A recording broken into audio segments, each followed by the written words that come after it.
Halo Malaysia, terima kasih kerana sudah menonton video ini.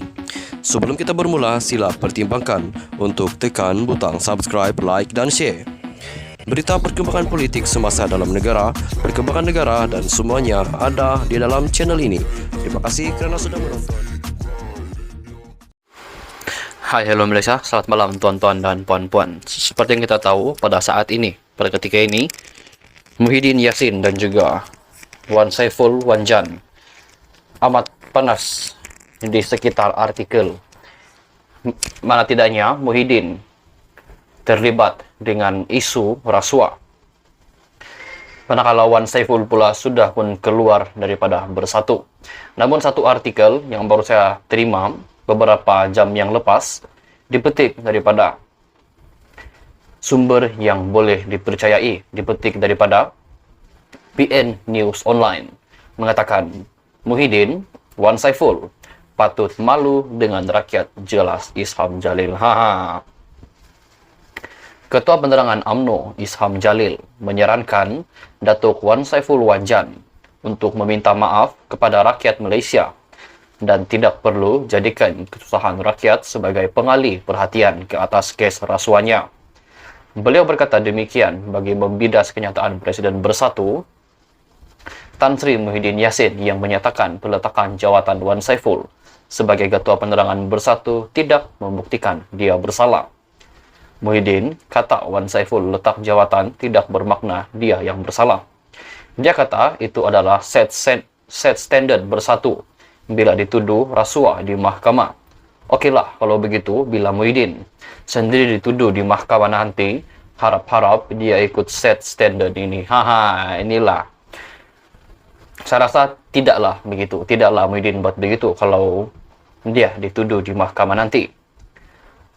Muhyiddin kata, oleh sebab Presiden Parti UMNO panggil Muhyiddin, kluster mahkamah ini bermaksud kononnya Presiden UMNO yang menjadi dalang. Dia dan rakan-rakan dia kena panggil SPRM, kata Isham Jalil menerusi hantaran di Facebook beliau. Jelasnya, beliau telah menjangkakan sebelum pilihan raya lagi, Muhyiddin serta rakan partinya yang lain akan senarai dalam kluster mahkamah sekaligus terlibat dengan pemberian rasuah serta salah guna kuasa dan pemberian secara terus bernilai berbilion-bilion ringgit. Muhyiddin juga disarankan untuk tidak meletakkan kesalahan ke atas pihak lain, memandangkan mahkamah telah mendakwa rasuah tersebut dilakukan secara sendiri oleh Presiden Bersatu itu dan membelanjakan komisen projek demi kepentingan politik yang menjadikan beliau adalah dalang dalam kes rasuah tersebut. Wan Saiful kata dia kesal kerana di saat rakyat sedang susah, tiba-tiba kerajaan ambil tindakan kes rasuah di mahkamah kepada dia. Saya ingin tanya Wan Saiful Wanjan, habis tu tekan sebab rakyat susah, oleh itu kamu mahu kes rasuah kamu tidak perlu ambil tindakan. Kerajaan sedang cuba menangani, cuba tangani masalah rakyat. Namun, kamu juga perlu jawab tuduhan rasuah dan komisen berjuta-juta semasa kamu memegang jawatan dalam kerajaan. Semasa kamu jadi kerajaan, rakyat angkat bendera putih dan kerajaan kamu gagal. Namun kini, ada kes siasatan mendapati bahawa pada masa yang sama, kamu dan rakan-rakan parti, kamu sakau duit beratus-ratus juta. Sebab itu, kamu didakwa, kata Isham Jalil menerusi hantaran di Facebooknya. Tegas beliau, perkhidmatannya dalam kerajaan sebelum ini selama 20 tahun tidak pernah mengambil sebarang rasuah atau komisen dari pegawai rendah sehingga menjadi pengarah dalam syarikat berkenaan.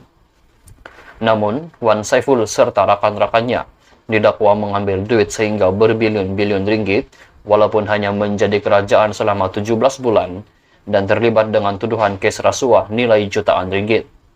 Laporan menyebut semasa kamu meminta dan menerima segukan RM6 juta ringgit tersebut, kamu masih memegang jawatan dalam kerajaan atau agensi kerajaan. Kamu tidak sepatutnya makan komisen ketika memegang jawatan kerajaan. Ini salah, bukan saja dari segi etika tetapi di sisi undang-undang ujarnya. Sehubungan dengan itu, Isham menyarankan agar Wan Saiful meminta maaf kepada rakyat sekaligus malu terhadap rakyat kerana menggunakan kesusahan rakyat sebagai alasan untuk menutup kes rasuahnya.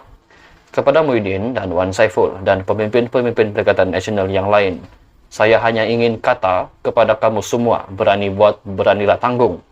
Dan sepandai-pandai tupai melompat, haha. Las-las pula dia bagi peribahasa. Dan sepandai-pandai pula tupai melompat, akhirnya jatuh ke tanah juga tak banyak lagi. Tuan-tuan dan puan-puan, adakah Anda bersetuju dengan apa yang Isham Jalil katakan ini? Jika Anda masih belum faham apa yang saya sampaikan pada malam ini, Anda boleh ulang ataupun tengok video ini berkali-kali supaya Anda faham dan memahaminya dengan lebih mendalam lagi. Baiklah tuan-tuan dan puan-puan, itu saja berita untuk malam ini. Kita jumpa lagi di video yang seterusnya. Kita jumpa lagi. Jangan lupa untuk tekan butang subscribe serta aktifkan juga lonceng notifikasi supaya Anda tidak ketinggalan dengan perkongsian-perkongsian terkini, update-update terkini dari para channel ini berkaitan dengan perkongsian berita-berita terkini dan juga perkongsian berita-berita politik dalam negara. Sekian saja berita untuk hari ini. Kita jumpa lagi di video yang seterusnya.